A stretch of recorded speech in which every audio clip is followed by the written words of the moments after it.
son 30 ildə Azərbaycanda evlilik yaşı nəzərə çarpacaq dərəcədə artıb. Bununla bağlı sosioloq Elçin Bayramlının paylaşımı diqqət çəkib.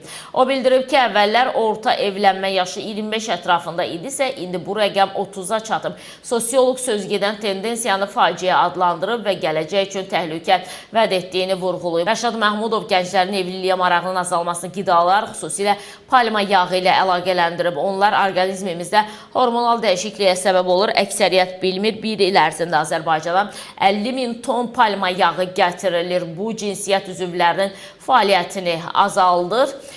Gənclərin çoxunda hormonun səviyyəsi aşağı olduğu üçün onlarda evlilik istəyi formalaşmır. Palma yağı maşın və ya digər texniki məqsədlər üçün istifadə olunmalıdır, amma ölkədə qatılaşdırılmış süddən tutmuş, makaron və torta qədər hər şeyə palma yağı əlavə edilir. Mütəxəssislər bildirirlər ki, sözgedən tendensiya ciddi demografik nəticələrə gətirib çıxara bilər. Nigahların olmaması uşaqların sayına da mənfi təsir edir. Gələcəkdə evlilik azalacaq, sonsuzluq halları artacaq, uşaq dünyaya gətirmək çətinləşəcək. Bu da demografik faciəyə yol açacaq. Sosioloq Lalə Mehralı xatırladıb ki, Azərbaycanda əvvəllər kişilər təxminən 25, qadınlar 20 yaş civarında ailə həyatı qururdular.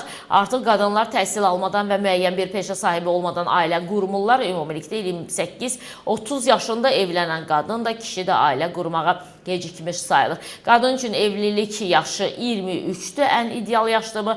Bu yaşda artıq universiteti bitirir, işləyə bilir, hamiləlik üçün ən ideal orqanizmə sahib olur. Kişilər üçün ideal evlilik yaşı isə 25 yaşdır. Bəzən həm qızlar, həm də oğlanlar müxtəlif səbəblərdən 30-35 yaşa qədər subay qalırlar. Kimisi oxuyur, kimisi maddi çətinliklə üzləşir və s. Pedaqoq, psixoloq Lalə Məmmədkərimova qeyd edir ki, gənclərin ailə qurmaqdan çəkinməsinə səbəblərindən biri qorxudur. Onlar cavabdeh olmaqdan çəkinirlər. Yəni, bəziləri ailəsinə, işinə, əməllərinə görə məsuliyyət daşımaq istəmir. Məhz bu fakt gənclərin evlilikdən uzaqlaşdırır.